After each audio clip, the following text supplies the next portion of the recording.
Good morning. Hello again. So anyhow, my cat has deserted me again. She'll come. She does whatever she wants to do. So today is a special day. I want to tell you about my daughter that's a rerun of me. The bossy one. Kimberly. Kimberly Diane. The most beautiful name. When she was born, she had hair that she looked just like a little Indian. It stuck straight up and it was black. My hair is really black under this wig, but I'm not going to show you. I'm 90, but my hair is still black. I remember how I went into gray hair, I'll tell you that. I'll tell you that right quick before I tell you about my number 3 daughter. Number 3, who, before we were married, we was on a date, and we went to Goodwills and Salvation Armies and stuff like that. That was our hobby, and yard sales and stuff. That was our dates. Fun dates. I enjoyed it. Food was involved. We'd get lunch somewhere. But we was at this Goodwill, and they had a table with nothing but, I'm black-headed.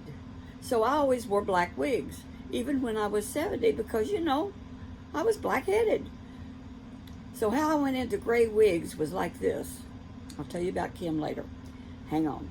So we was at this Goodwill, and there was a whole table of wigs and stuff for Halloween. It was late in the year. Halloween was coming, and there was this real pretty gray wig there. And I picked it up and looked at it. By then, I was an expert already on wigs. It was a name brand one. Well, I took it home, and I washed it up, and James says, I think you'd look good in that. Number 3 did, which he was not yet number 3. So I said, okay, I'll wash it up and fix it up. We'll see what happens. I've been gray ever since. It just looked great. James loved it. Number 3 loved it. So I said, okay. So I started ordering these kind of silver wigs I have a little white on the temples here, but the rest of my hair is black. I'm not proving it. Take my word. I do not lie. So anyway, now number 3 daughter, she was rebellious. Anyway, we had some tough times with Kim, but God just answered our prayers, and she just is a wonderful woman now. And she has 2 girls that she had from a former marriage, and she met her second husband. Now, when she met him, she was grooming in my shop, and she needed her blades sharpened. So she asked this vet, did they know of somebody that could sharpen blades? She said, well, yes, we do. And she sent Bruce. Well, I don't know if it was love at first sight, but I know it didn't last too long, their courtship, because they just hit it off like, we was not there. We was on the evangelistic field, so we weren't there during the courtship or anything like that. And so she called us because we could correspond, by telephone. And she told me she was getting married, and her best friend and a bunch of people stood up with her and Bruce, and they got married. Now, Kim had those 2 little girls, and they were real young, and she was supporting them by herself. They were like 6 and 8. They were just real little. And Bruce, her new husband, had been a stepfather, and he had a wonderful stepfather. And he's been a wonderful stepfather. He married Kim, and he jumped in there to help raise those girls, and they turned out so good. One of them drives the 18-wheeler over the road. She is something else. I tell you, and I love that Melissa and Vanessa. They're both grown now, and they're doing good. And Vanessa don't have any children, but Melissa has 2, Travis and Leandra, and I love the little Leandra. She's 16, but she has the rocky road of romance. Back to my baby daughter, Kim, and how happy she is now, and she is. Her and Bruce ended up buying a farm.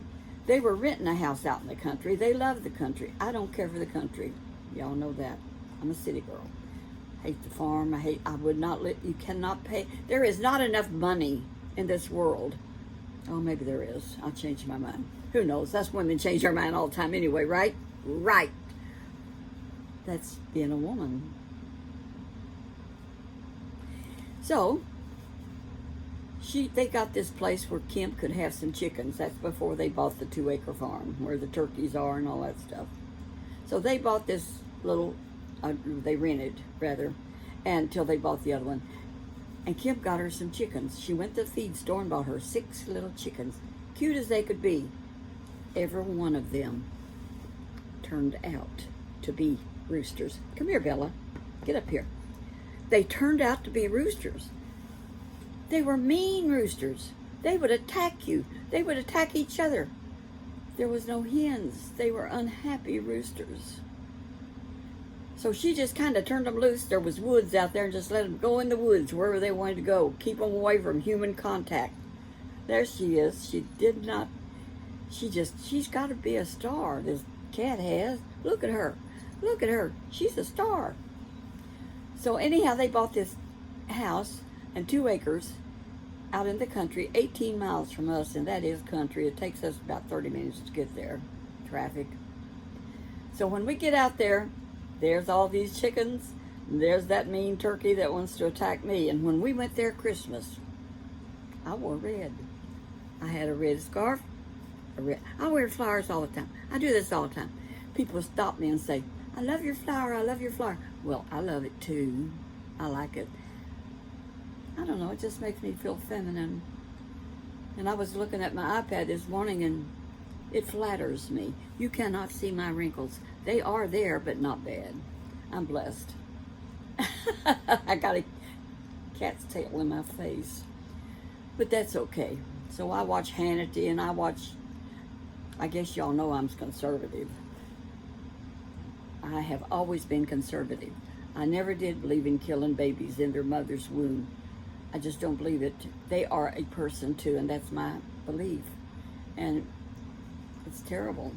So I do hope they get rid of all that. You cannot adopt a baby nowadays, hardly, because everybody gets abortions, or they keep them and raise them, which is not a disgrace anymore. You can do that, and the government will help you. Anyway, Kim is a happy woman, baking bread. I bought her that bread machine, and we had some of her bread for breakfast this morning with our sausage and egg and our bacon and egg. Delicious. I have 2 more loaves in the freezer. So Kimberly Diane and that name, you know where that came from, Kimberly? There was mines in Australia named Kimberly Diamonds or something. And I read about it because I used to tell the kids, my girls, when I get aggravated at them, if y'all keep on giving me trouble like this, and they did give me trouble because their daddy worked all the time, I'm going to move to Australia and leave y'all here. I'm leaving. I was reading a lot of Australian books, and they just sounded so exciting. What with the didgeridoo, you know, I could go there and learn how to play the didgeridoo.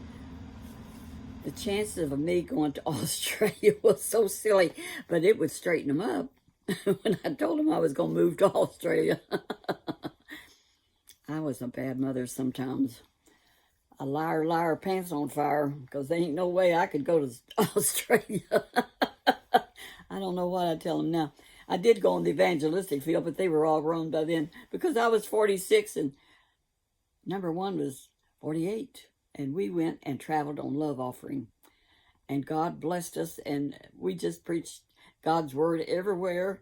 And Buddy was a singer, and you know what? He was not a long-winded preacher. Thank God. I probably would have stayed home if he had been. I don't have much patience with. I mean, once they get their sermon over with, they ought to quit. But no, they keep putting, shame, shame, shame on you. Preachers are doing the best they can with what they got, I reckon. But I'm glad Buddy was an evangelist, because he would sing for about 4, 5, 6 songs, and then he would preach for half an hour, and he was done. And then we had an altar call. It was just really simple. And a lot of people came to the altar and gave their hearts to the Lord all over the country. And we'll see him again in heaven. And we would go back to the same churches, and we could see changes in the people that accepted Jesus. When we went to the West Indies, the pastor there told us that the people in the West Indies, they're bad for drinking and being drunk a lot. He said they would accept the Lord and quit drinking and smoking cigarettes, which they preached against, because your body is the temple of the Holy Spirit. He said, then they would prosper, because the Lord would prosper them, because they weren't wasting their money on cigarettes and liquor, because they don't have much money in the West Indies anyway. And I believe that if you live for the Lord, that he will prosper you. And he has always prospered me. When my first husband passed away, those kids of number 2, really, they wanted to give me a bunch of money, and I told them, no, I can make it with the help of the Lord, and I was making it. But no, they gave me money, as I told you earlier. He didn't leave me nothing. And I didn't care, because the Lord is my keeper, and that's the truth, folks. So, but they shared what he left them with me, and it was not a little bit, it was a lot. God goes before us and makes the crooked places straight, and that's the truth. And I want to tell y'all sometime about my little red-headed boy that we adopted and raised, and that's our son, and he turned out great. And he's married now and very happy, and his kids are great, and he's a grandpa. He was a real little red-headed boy, just 5 years old. We was foster parents, and we took Kent Dennis, and he was such a sweet child. He had been so mistreated when we got him. And he would be hungry, and he would take food and hide it in his bed, because he didn't know if he's going to get any more or not, I guess. But I tell you what, the boy was a go-getter. And sometime I'll tell his story. He's doing good. Got a wonderful wife. 2 kids he had, and one of his sons has about 6 kids. So the family goes on. I'm the matriarch, enjoying life one day at a time with the help of the Lord. And I thank you for looking. God bless each and every one of you. And I do pray for y'all. Now that I know more about you, I get a lot of comments, and there's a lot of good Christians out there. And we just share good times together. And we have bad times too. But you know what? We don't dwell on them. We do like Philippians, the 4th chapter says. Think on whatsoever things are lovely and good. If there's any profit, think on these things. That's what we try to think on, because it just depresses you if you think all the bad things. We don't want to do that. My kitty cat's right here. So walk in the path that the Lord would have you walk. And that's what I'm trying to do. And I'm headed to the Kroger store, because you know I love Walmart, Kroger, Aldi's, my stores. And I thank God that I still drive my car. And James is working. Number 3 is working. He's busy today. Of course, he's 8 years younger and so good looking. I'll have to show you his picture sometime. He's got a ponytail way down his back. And I used to cut his hair when I first married him. And he decided to let it grow, and now he has a ponytail. He looks good. He looks good to me, and when we kiss goodbye in the morning, sometimes my nose is dripping and his is dripping, and we just go ahead and kiss. You know, we're used to each other. 14 years we've been married, ever since I was 76, and he's a blessing. Kind of nice when he gets out of my hair, though. Uh-oh. Well, I'm probably nice to get out of his hair a little, and I talk to y'all. And you're good listeners. But you know what he does? When he gets here, he'll say, did you put another video on today? Play it for me. I play it for him, for better, for worse. We're married, for better, for worse. Lord bless you. Walk that good path that the Lord would have you walk, that he would be pleased with you. God bless you. Bye-bye.